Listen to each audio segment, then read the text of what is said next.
good morning, as Howard says, and welcome to this week's Jump webinar. And today we are all about candidates. So our discussion, our debate, our conversation is all about candidates and candidate experience and how we convert potential candidates into revenue generators.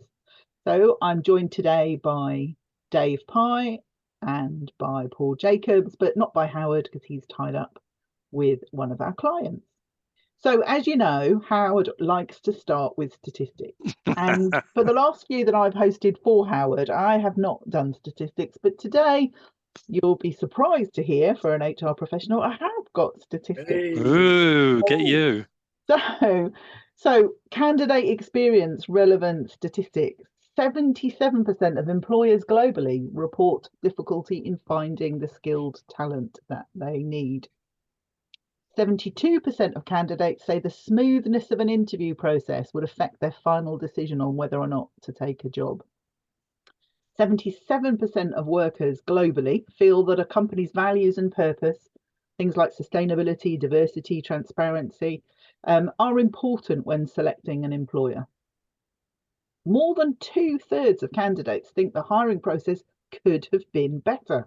That's really worrying, isn't it? 2/3 of candidates think the hiring process could have been better. And candidates who have a negative experience are 185% less likely to be willing to refer other candidates to your company. So that bad experience changes your reputation in the workplace. Research shows that candidate drop-off for people who click apply but never complete the application is 92%. And only 58% of candidates receive an automated thank you message after completing an application. Not bad. How many? What percent, Heather, was that? 58% of candidates say they got an automated thank you. That's terrible, isn't it? After completing an application. That's really bad.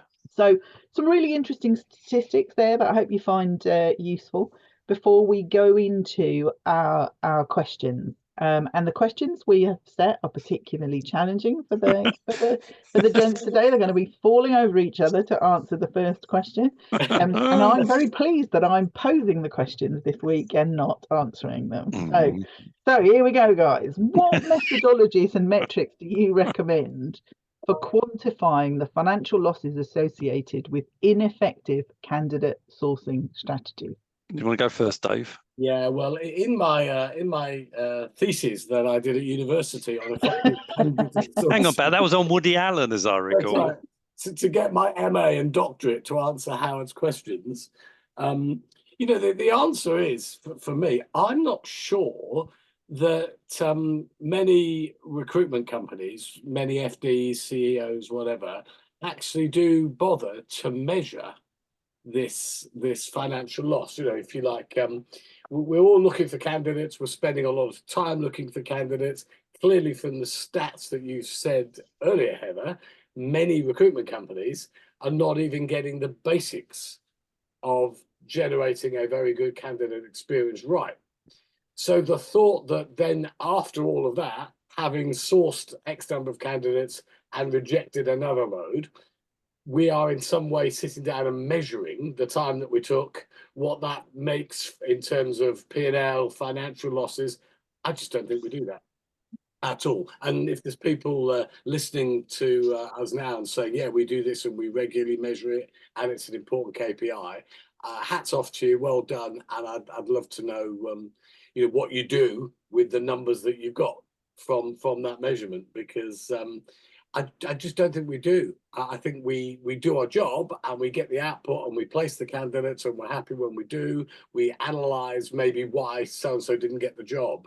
But in terms of the actual financial impact on the P&L, I don't think we do it at all. Yeah, and I would agree with that, Dave. And I mean, actually, Heather, despite the incredibly complicated grammar used to phrase that question, hey, not me, mate. All I have to say, I think I basically understood most of the question, and it actually. You wait till you see the ones that are coming up. I've seen them already. Don't worry.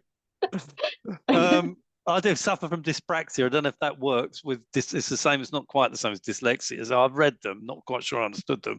Anyways, the point I was about to make is that this is an issue that actually is close to my heart, because I often talk to clients about not you the questions about losses, but I think if I just broaden this and talk about return on investment.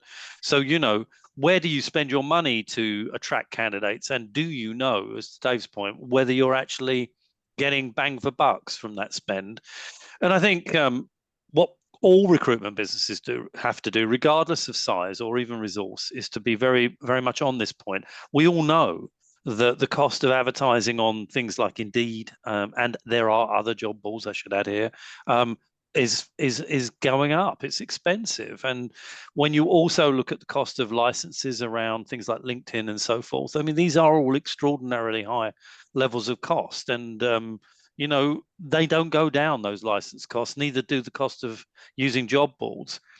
You've got to measure where your candidates are coming from. You've got to look at your return on investment. And because things are changing rapidly, for example, Indeed have changed their model, their pricing model, as I think a lot of people listening are aware of recently. And, you've got to be asking yourself, am I getting what I want out of these particular channels? And if I am getting what I need, fine, then maybe I'll spend more money in those areas, or maybe I'll be clever around how I use them. But if I'm not, what am I going to do about it? And I'm not sure, to Dave's point, that people really do measure these things as adequately as they should do. It becomes almost habitual. We use certain job boards every year. We'll carry on using them every year without actually stepping back and asking, well, are we actually getting what we want? And it's not just about the placements or, the candidates that we've received from them. It's very much about the quality of the people that we're getting, and the clicks, for example, and so forth. But I'll just add another point here. And that is that, we were at the Recruitment Expo a couple of weeks ago, which is now, it seems to be an advert for SAP rather than recruitment. And there are lots of new shiny, glittery things that people seem to be very interested in. And I do have a very big, strong view about this, and that is that I don't think we necessarily use the kit we already have in many instances as well as we should. And Dave was at LinkedIn; he's no doubt going to talk about that in a minute. Yesterday, I'd wager that the vast majority of consultants that work for my clients do not know how to use LinkedIn properly when it comes to searching for candidates and so forth. So if we're going to be continuous, we have to spending money in these areas. Please make sure that when you talk about return on investment, we're actually getting people to understand how to use the systems that we engage with at high cost properly before we start adding on new kit, because I think that's something that's super important. But absolutely, just to finish off, I think that when you're looking at spend, and it's an excessively high level of spend that we use to find people, please do all that you can to set up systems to monitor how many people respond, where we make placements, click rates, and so forth, because you can only improve what you monitor. Okay, lovely. Thank you both. Can you share some examples of innovative candidate sourcing techniques that have proven successful for you or for your clients or for people that you know, in uncovering untapped talent reservoirs? Yeah, it's a good question, isn't it? I think it's almost like the golden question of where are these people? How can you find them and I can't? I think for me, Heather, my answer is very, very sector independent. So, for example, I've worked with clients who have approached schools and school mums and school dads for certain roles that they can work between the school runs. There's a business, I think I've mentioned before, that set up in Bristol that only places people who work within school hours. And so there is untapped talent, both for us as recruiters and for people and candidates for us to place. I will say this till the cows come home, and if people turn off because they don't like me saying it, diverse organizations are 20% more successful than non-diverse organizations, and yet still people don't go into different communities, those that are less able, those that are young people who have come out of challenging times or looking for their first jobs, and the whole range of diversity. there is untapped talent in that whole community of people, and it just needs us to help educate and expand our clients' minds to say, actually, there are people you may not have considered before. And that adds innovation, that adds loyalty. The benefits are immense, and in fact, I'm surprised that it's as low as 20%. But they're the figures. So there are untapped talent. Do I have an answer as to how to get a little bit more out of the systems you use? Not necessarily, but to Paul's point earlier, every piece of software that you buy has an account manager that sells it to you. The problem, for the most part, this is slightly controversial, is once it's been sold, as a user, you're then kind of left to find out the best way of getting the best out of it. Go back to your software provider.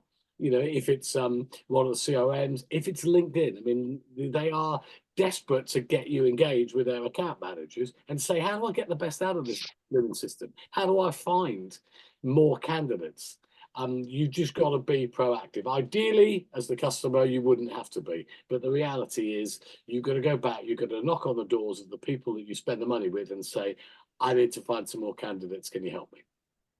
Well, I think you're absolutely spot on with everything you've just said, Dave. Look, I'm going to say something we've said consistently, and that is that particularly for the mature recruitment businesses, people that have had businesses for some years, the answer to untapped talent is actually sitting in your CRM. What we consistently do is we spend money advertising through various methods to find candidates for jobs, because that's the knee-jerk reaction. Because that we've already had on our CRM. That we already had on our CRM. And when you talk to consultants, they'll say, well, you know, I did the search on the CRM, didn't find anybody. Well, we didn't find anybody because often we don't code them properly, number one. Number two, we don't keep in touch with candidates once they've disappeared into the black hole known as the CRM, so that we don't have up-to-date CVs. So we don't really know what they're doing any longer. And consequently, when we search inside the CRM, we don't pick up the people that could do the jobs because we have outdated data and so on. So, I could become much more complicated with my answer, but let's do the basics. One of the things that's so important here is that when we attract people, we need to have systems. Again, go back to the Recruitment Expo.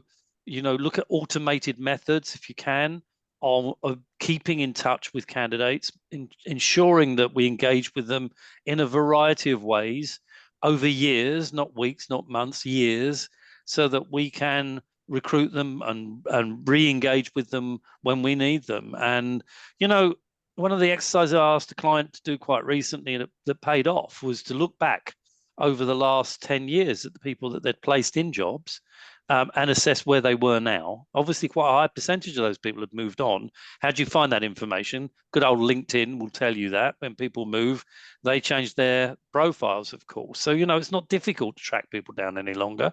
So do that. What about the people that you didn't place, who you had interviews for, who came close to being placed by you? Where are they now?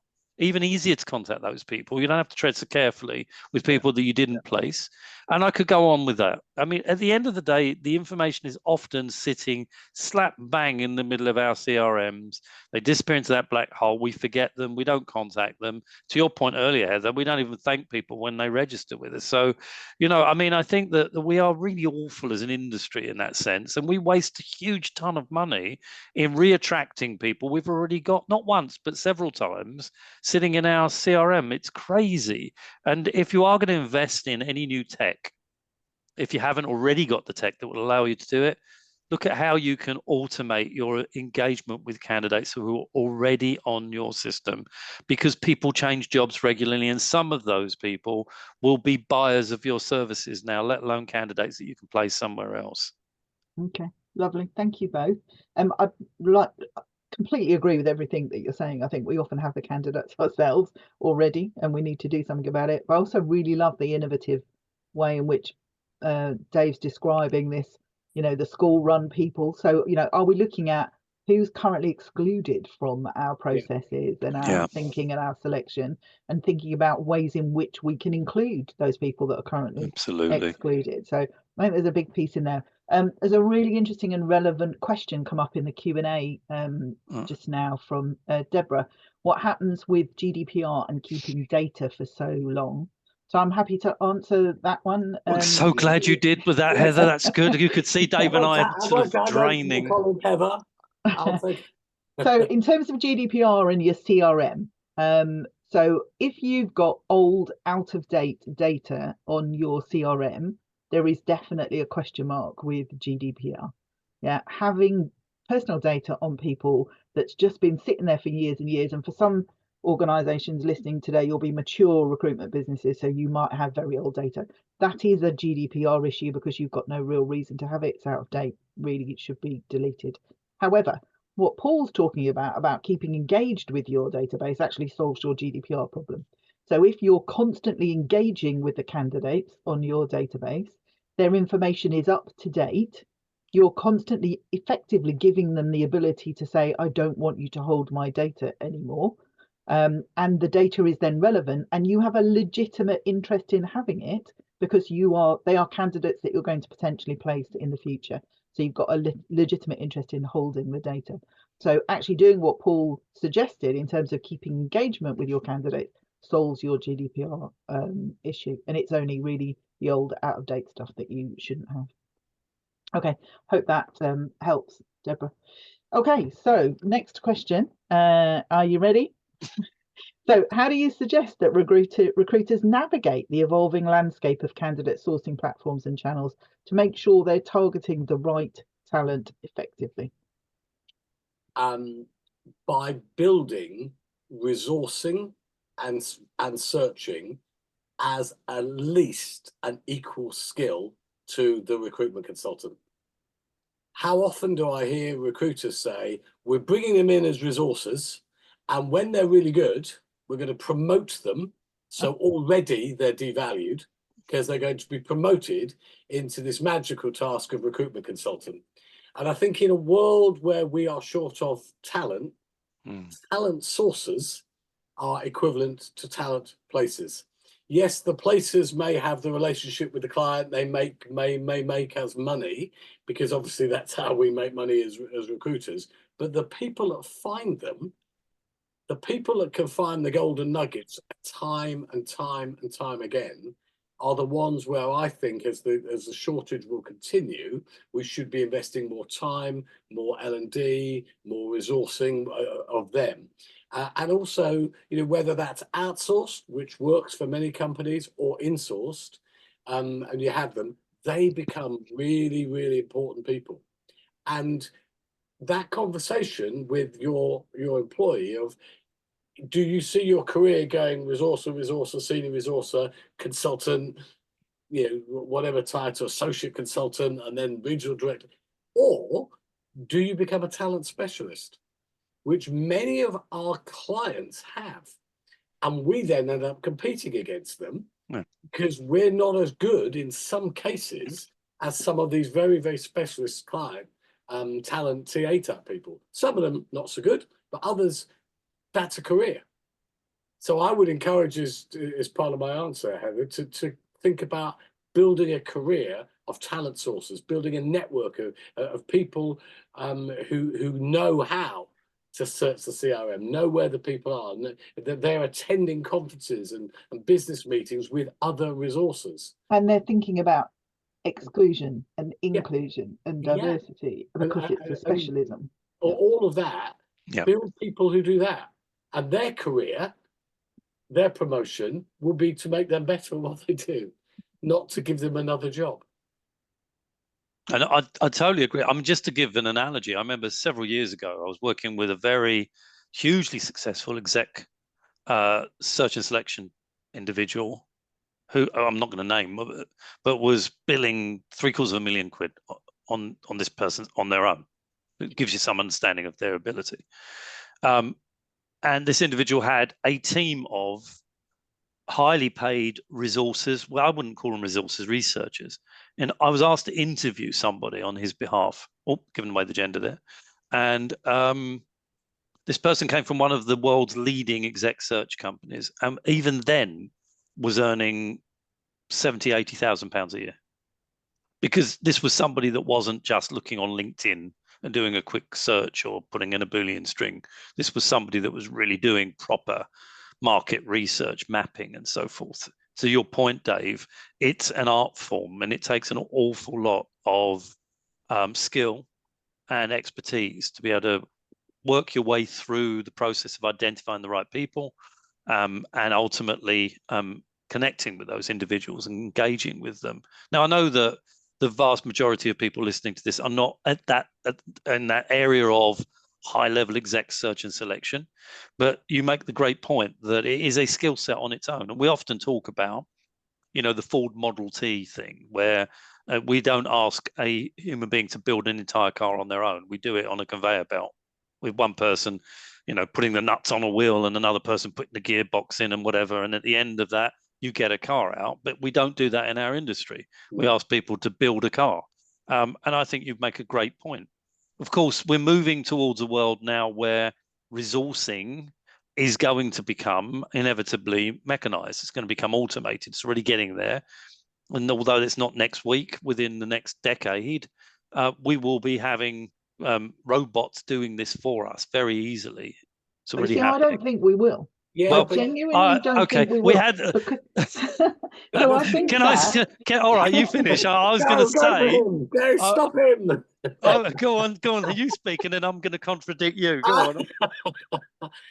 I think that what Dave is saying is that this is a real professional skill. And the idea that a real professional skill of a proper, qualified, experienced, skillful professional resourcer can be replaced by a robot, it's not going to happen. Some of the selection processes and some of the communication and all of that stuff, absolutely. But the real people skills, that's not going to be replaced by a robot. It will amaze you to know that I agree with your point here. I was about to say that the grunt work will be taken out of this through automation, but ultimately a human being is still going to need to contact that individual, have a very skilled conversation, identify the skill sets, do the matching and so forth. So I think we are actually on the same page. It's a bit like using ChatGPT to write a job description or a job ad. It can do it in 3 seconds. So the time spent on it is what you're gaining. Using AI just provides you with extra time, but ultimately somebody needs to go and do the editing and so on and so on. So I think it's a combination. I was about to say that. Sorry, Heather. But go on. The thing is, you look at AI, generative AI, all that's coming our way, and that is going to make us more efficient. Yeah. But there is nothing that will replace the empathy of connection that we have as recruiters. True. Yeah. And that's the bit that we have to continue to remind both our candidates and our clients that we exist, because we will understand culturally why somebody wants to leave. We can handhold their, we understand their motivations, and we can use AI to make those things a bit better. But that empathy that we have, that connection that we have, to that point about having skilled talent sourcing people in our businesses, even if you've got a business of 5 people, 2 of them could be excellent sourcers, researchers, whatever. Yeah. That's how we continue to professionalize and grow. Yeah. And I think there's whatever the threats are coming our way. There's a really clear link, I think, as well, between your answer to the first question, Dave, about we don't measure the financial losses associated with ineffective candidate sourcing. Because we don't measure it, we don't value it, and therefore we don't link to the fact that resourcing is actually a professional, valuable skill on its own, and we see it as an entry level to becoming a consultant, because the bit we do measure is placement, income. We don't measure the part that the candidate plays in that, so we don't value it in the way that perhaps we should. And Heather, right, it's not to prolong the question, but only 3 weeks ago I heard a sales manager on a sales floor say, it's not really a very good job, we're going to give it to one of the resources because it's a good learning experience for them. Now, killing that person isn't allowed in what we do at Jump. It doesn't say that we will come onto your site and kill your staff if they say things that we can fantasize. It was quite high on my agenda to say that's what's wrong with. Where did that thinking come from? Yeah. And then we ended up having an afternoon, well, not the whole afternoon, but a few hours discussing where did that come from? Why are you saying that? What's going on here? And I mean, just to add to the point, going forward, to your great point about people that can empathize, people that can understand, people that can communicate effectively. We have to look at the people in our businesses and ask ourselves, do they have the requisite skills to be able to do those things going forward? And I think there are a lot of people clearly in the businesses we work with that are more than capable of developing their human skills, taking them to different levels. Yeah. But equally, I'll say it, there are people that I look at and I think it's not going to happen. It's not going to happen. They are frightened of communicating in the truest sense, going to see clients, going to meet, God forbid we should go and meet candidates. There's a revolutionary idea. Right. Huh? So we're going to move on to the next question before you get into your favourite rant, Paul. So in your experience, what role does employer branding play in enhancing the candidate engagement and conversion into revenue generators?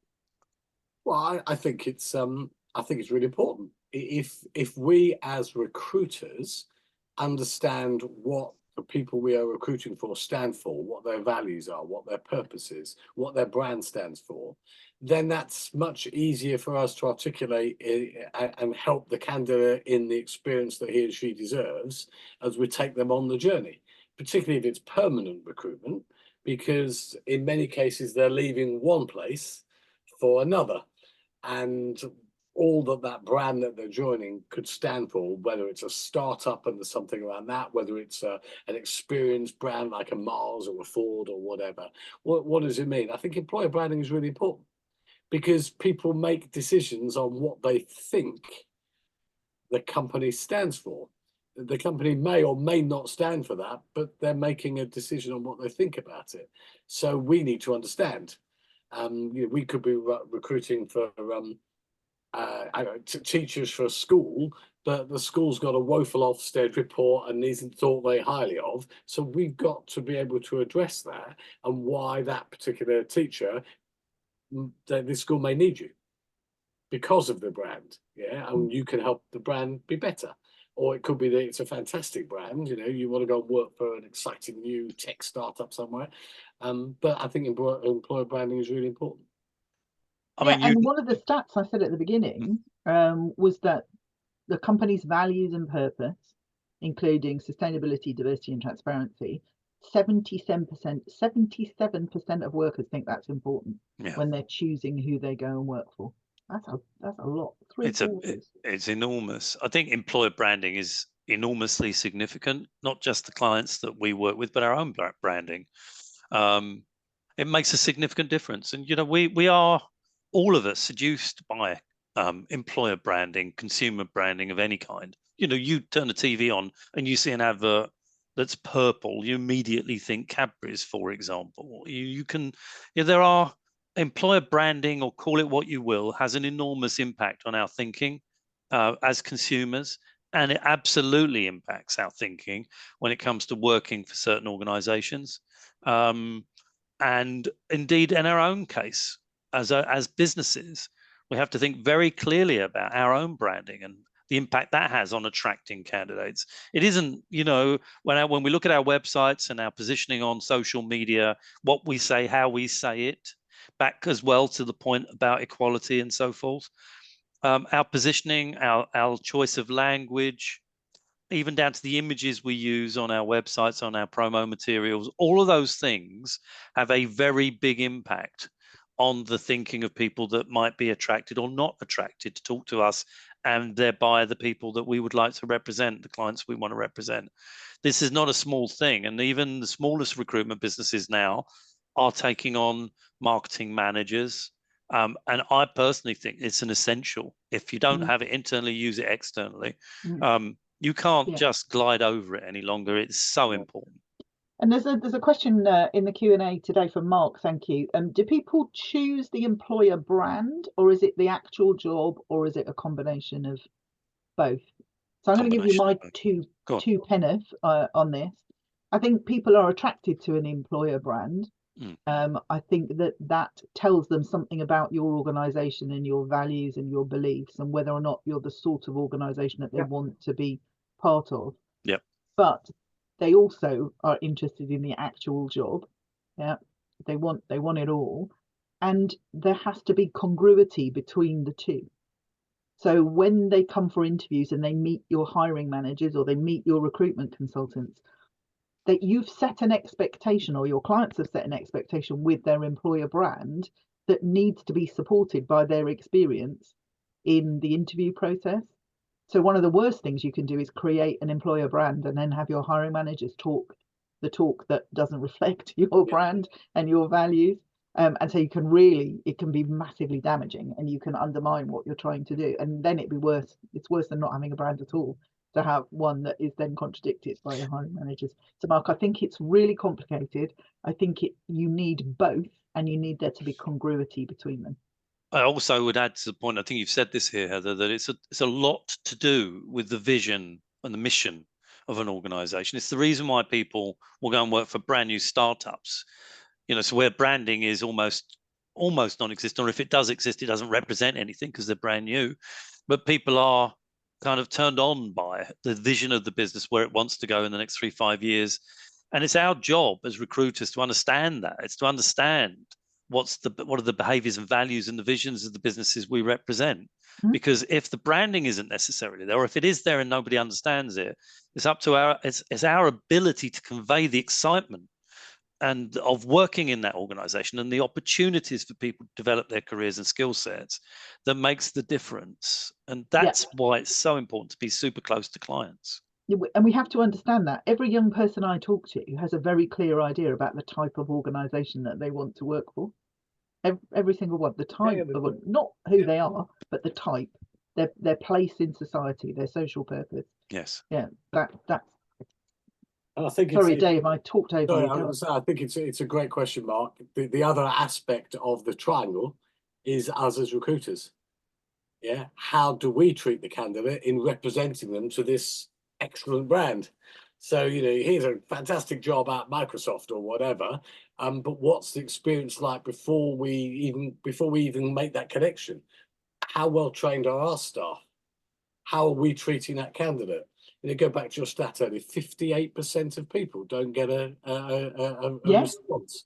I mean, that's horrific. That's recruitment 101, whether they use us as recruiters or whether they go direct to the market. Honestly, I read that and it resonated with me because of, I think I've mentioned before, I've been supporting my son with job search, and he got a response from a tiny number of the hundreds of applications that he made. But Heather, if that number had been 5.8%, I would have been disappointed as well. Because there's no excuse. It's so easy to do. There's just no excuse. So employer brand is important. But our brand as recruiters, we all know good recruitment companies, and we all know ones that are, should we say, less good, because we've had a bad experience with the recruitment company. There are great brands being represented by bad recruitment companies. Yeah. And there are great recruitment companies that aren't doing a great job with worse brands. So it all matters. It's all part of that little kind of ecosystem of recruiters, candidates, and employers. Which kind of leads on to the next question, which I swear this one and the one after Howard's put through some kind of ChatGPT. Could you elaborate on the significance of timing in candidate engagement strategies and provide best practice for executing timely interactions with potential candidates? Maybe I could kick this off because I think I get the germ of the question. I'm not sure. We could play a game. Guess which question we started with before we put it through GPT. I mean, look, this comes back to the earlier point we were talking about engaging with candidates on a regular basis. And one of the old days, back in the days of yore, when I was a young lad working in recruitment, we talked about the itch cycle with candidates. So if you look at people's CVs, you can spot when they change jobs. It's often very it's every 18 months, every 2 years, every 3 years, kind of there's a regularity to it. You can see it. There are people that stay a long time in roles, others that move quite rapidly. We called that the itch cycle. It's the point at which somebody started getting itchy. It's about time I changed jobs. And you can see that cycle very often. What you have to do, the art of, I think, keeping in touch with people is to understand when it's likely that somebody might be thinking of changing a job. And as I say, the clues are often there. Then it's not about recognizing that you're going to try and remember this stuff, because you're not going to. It's about making sure that the information is plugged into the CRM, so that you're going to be prodded regularly, or whatever time space that you've put into the system to contact that candidate. It's not a surprise if you see somebody's job changing going on a fairly regular basis, to call that person 6 months, 3 months before they generally change jobs and have a conversation, for the candidate to then say, it's funny, I can't believe you called me because I'm actually thinking of changing jobs. Well, surprise, surprise, the individual's history has told you that that's likely to be happening. So there are ways and means of doing that. It just But takes that's conditional on the data in our CRM being up to date. Exactly, right? That point. So the exactly data that. And the engagement with candidates, even when we're not placing them, of understanding where they are and what their cycle are and what their habits are. We're not going to have that if we don't have up-to-date information. Of course, you're absolutely right. And there's too many people that still think of the CRM as an admin job, not recognizing that actually its main purpose is to help us be more successful. Dave, do you want to add to that? I heard a great quote yesterday from Manoush Shafiq, who used to be on the Bank of England's Monetary Policy Committee. She's now the president of Columbia University. And for me, it kind of struck at how important we are as recruiters. And she said that in the past, jobs were about muscles. Today, they're about brawn. But in the future, they're going to be about heart. And as recruiters, if we understand the heart and the nature of why people want to move and what we do in that, we're going to be more successful. And the point about that is timing, engagement, experience, understanding why someone wants to move, being honest with them. This process may take 3 weeks, it may take 3 days. We get back to you, we'll encourage you. All of that is about the heart. That's about keeping someone engaged and close to you and doing what you say when you say it. It's the basics that we all should do, but we know that sometimes we don't all do it, and we have to say that. What a fascinating quote. I'd love later, tell me where you heard that, because I think I'd like to hear more about that. Yeah, well, it came up in a presentation that somebody did yesterday at LinkedIn, and it was kind of like a standalone quote, but it got me going, because that goes back to that empathy thing early on. That's what we're about. Yeah, well, the world is changing, but we matter as long as we do the things right all the time. Yeah. In any job, we don't get it right all the time. We know that. But as long as our aim is to get the things right, then the candidate experience can be the best that it can be. We're representing the clients the best that we can. We're representing ourselves the best that we can. We're using the right tools to help us get things done faster, if that's the right way. But I think that helps with that experience. Yeah. So with the rise of remote working and virtual recruitment happening more and more often, how can recruiters adapt their candidate engagement strategies so that they're connecting with and converting top-tier talent, but in a digital environment? Does the remote question, Head, I'm just questioning myself on this. Does the fact that people are working remotely make any difference at all to that? I think it's a valid challenge to the question. I'm just thinking that it doesn't matter where you are. You can still deliver the very best of yourself wherever you're working from. That's the world in which we live now. So whether you're remote or not, I don't know that it matters. Maybe it does, Paul. I don't know whether. I don't think it matters, but I do think this, and I made this point earlier. It wasn't even tongue in cheek. Why can't we meet candidates? I mean, if you are a local business, can you go and see them if you're going to work remote? If they're great candidates and you know that you can assist these people, go and see them. And if that's not possible, why aren't people using this kind of medium on a constant basis as we do? I mean, I'm glued to my clients, and I communicate only through Teams and Zoom or face-to-face. of course, had the occasional phone call, but in terms of proper meetings, it's all done visually, one way or the other. And I think one of the things that's unfortunate about the change that we're witnessing and that's already happened, the digital change, is that I think only people like me who worked in an environment where candidates actually came into offices will understand this. You know, the opportunity to sit down physically next to somebody, interview them, talk to them, get to know them a little bit. I mean, that's gone. It just doesn't happen any longer. And it's a great shame. And what we have to try to do, because it's not going to go back to that, is to find methods of substituting that experience in other ways. Now, if that's through using visual methods, i.e. Zoom or Teams or whatever else takes your fancy, great, do that. Please do that. If you have the chance to go and meet some candidates, you're clearly not going to meet all of them, then do that, because I think it's super important. Hiding away behind a screen all day and only communicating via telephone or email is not the answer. It really isn't. And it's against everything we've been talking about during this webinar. You have to develop your empathy. Gives us another layer, doesn't it, of extra Yes. things. But what it can't do is replace the human interaction that we all Yes. crave. And one of the people listening has said, Deborah, that they're now seeing 80% of their candidates. Good for you, again. Deborah. Well done. Which is really, it's great to hear. And I'm sure it makes a difference. Absolutely sure it makes a difference. And I think some of that also is sector dependent. Yeah. We've got a client that we know we work with in Northampton. They do logistics. They meet all their lorry drivers. They meet all their warehouse staff. Yeah, they meet exactly. all the truck drivers, and it's really important. And some of their competitors don't. Yeah.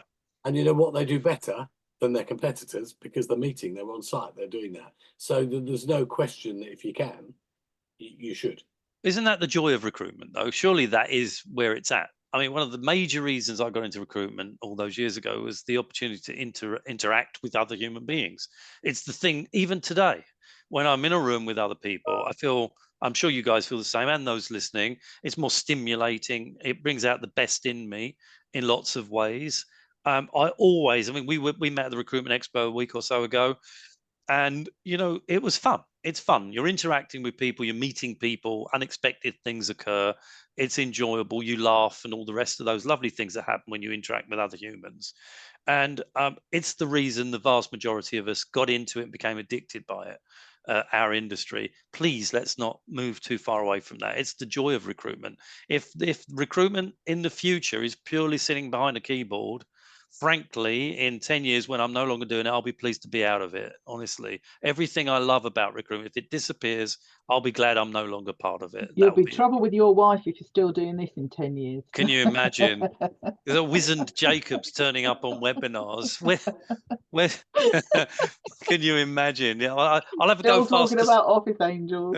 Still nobody will remember anything. Absolutely right. But you know what I mean. I mean that from the heart. I think it's a wonderful industry. It's been I've enjoyed a wonderful career in a wonderful industry, but the heart of it is the fact that we get to interact with other people. And I mean, that's the thing that's always been so enjoyable. Let's make sure that continues going forward. And, you know, Zoom, Teams, beautiful additions to that ability to build face-to-face relationships with people from behind a desk. Fantastic. And the technology and the digital age moves us forward to do the same things in different ways. But as you say, that human emotional contact is still there. Absolutely. So which sort of brings us sliding nicely towards the end of our session. Dave, did you have any other bits that you wanted to add on to Paul's answer? Well, I think they were hard questions. I feel like I've been wrung out, put away wet. Where is Greenwood when you want to tell him what you really think? When you said he's tied up with a client, I'm thinking, yes, I'm going to tie him up when I next see him. Yeah, I'm just going to drop these bombs of questions at you and then disappear and not attend. Yeah. But I think for me, Heather, as long as we can remember that we are about connection, we are about the heart, we are about the understanding the culture, the candidate, the motivations, all of that, that will never go away. Yeah, the processes behind it will get better. Things will change. We know that that's coming along now. AI, generative AI, it's all good for our industry as far as I'm concerned. Yeah, absolutely. 100%. We just don't lose what's at the heart of it. For me, at all in that. And yeah, it just means we've got to raise our game. yeah. And last point from me is, it's always been fun. I mean, I know that God knows we've had a very difficult 15 months as an industry. Everybody knows that. But, you know, at the heart of what we've always done, anyone I've ever worked with, you know, there's always been laughs every day, always fun. And, you know, it's really important. It's not a sort of throwaway comment. You've got to enjoy what you do. Life's very short. You know, don't go in every day and find it miserable. Get the fun out of it. And you get an enjoyment and stimulus and fun from working with your colleagues very closely, but also the opportunity to meet all sorts of people from clients. Regarding your clients and candidates, is the joy of what we do. Let's keep that, as you rightly say, Dave, at the center of what we do. What a lovely place to finish. Thank you all very much for joining us. We really appreciate that you coming and listening to us chat every Wednesday. Just so you know, next week, with it being Easter, we are taking a break, so there will be no webinar from Jump next week, but starting again the week after, when we look forward to you all joining us again. Thank you very much indeed, and thanks Paul, and thanks Dave. Thanks, Heather. Have a happy Easter, everybody. Happy Easter, everyone. Take care. Bye, everyone.